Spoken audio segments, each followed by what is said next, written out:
Good morning again. Welcome back to News Center Political Brew. Glad to be with you with Phil Harriman, John Richardson.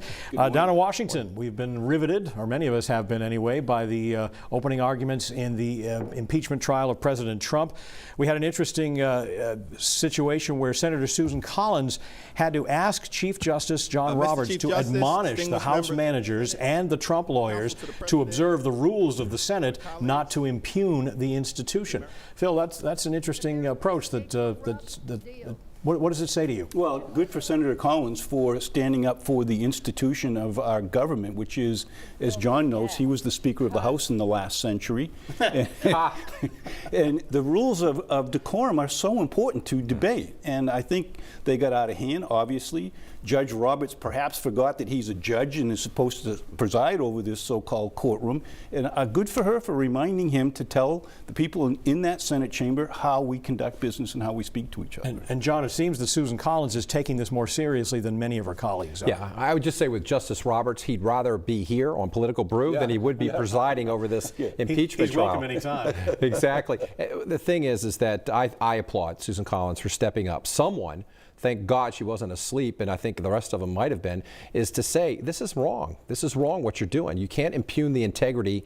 You can't call somebody out personally. You know that's one of the rules in whether the House or Senate. You do not make this personal. If you have facts, you bring facts forward.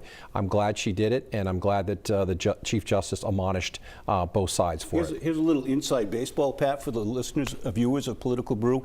In the legislature, if you really want to express how frustrated you are with someone, you call them your very, very dear friend. Right, that's your cue. Meanwhile, Senator Angus King has been talking about what he's been hearing. He says after hearing the evidence this week, it has made him realize the powerful case against the president, and he calls it more serious than I thought, John. That's fairly strong.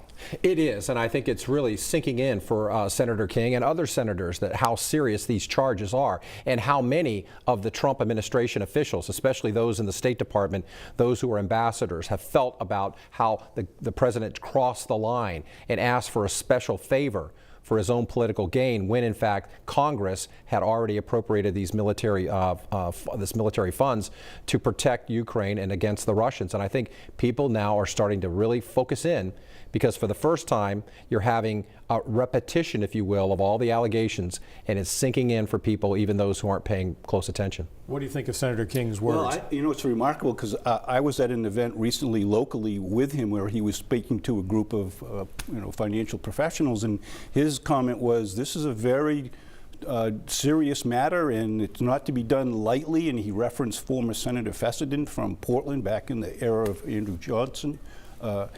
So I'm surprised to hear that, and I have confidence in him in that there is, wait for it, next week, 3 days. He wants to hear from witnesses as well. I think that's why it's so important to make sure you hear all the evidence. Let's talk quickly about a couple of endorsements this week. Planned Parenthood, which just a couple of years ago called Susan Collins a champion for women's health, endorsed Sarah Gideon, the Democrat, instead. How significant is this, Phil? Well, it's very telling that a national organization, Planned Parenthood, those decisions aren't made by directors or individual employees. Those are decisions made by their leadership. And it clearly shows that they feel they have nothing to lose and everything to gain, because if Susan Collins gets reelected, her track record on women's rights is clear, and if they help Sarah Gideon get elected, they already know that they have someone in their corner. So, John?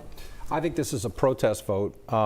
Good for Sarah Gideon that she received the endorsement, but I think it's a protest vote of this organization to say, you, Susan Collins, you're not with us now. You made some very tough decisions, one, to get reelected rather than to support women's rights. And I think although the rank and file are very upset with Susan Collins, I don't know that she necessarily needed or not needed this endorsement. And she hasn't had their endorsement since 2002. 2002, yeah, and Tom Allen got it 1 year, and then they decided to decline to give it another time when she ran. But my point is that those who support this organization or look to the endorsement of this organization, they're already upset with Susan Collins. They've already parted ways with Susan Collins. I don't think this endorsement is that important, because those folks have already walked away from Susan Collins who listen to or support Planned Parenthood. And another endorsement, we haven't seen a lot of these in the presidential race, but former Congressman Mike Michaud this week endorsed Mike Bloomberg to be president, to be the Democratic nominee.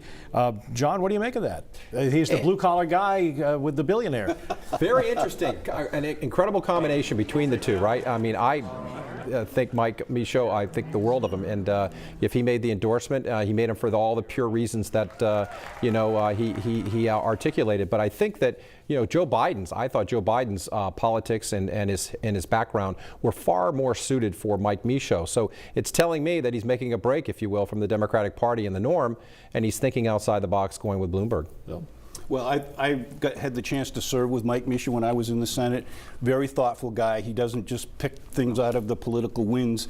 I think he realized, and I'm not speaking on his behalf, but I think he sizes up and says, who's the person who can be more moderate in governing, who has a chance to win the election? And I think he's determined that Mike Bloomberg is the only one. All right, winners and losers in politics this week, John. Boy, I got to tell you, the winner for me, I was moved by watching Farmington Fire Chief Terry Bell up in the well as the State of the State was being delivered. The governor did a very nice job of introducing him, talking about the tragedy that happened in Farmington.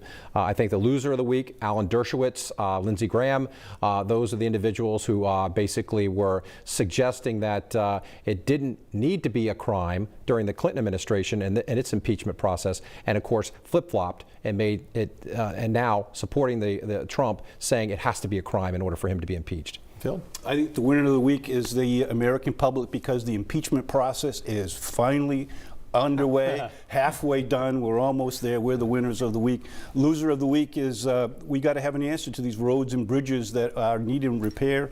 I didn't hear in the governor's remarks how they were going to do it. I sure hope they do, because we need it. All right, gentlemen, thanks so much. Thank you for being with us on Political Brew. We'll see you next time. News Center Maine is back after this.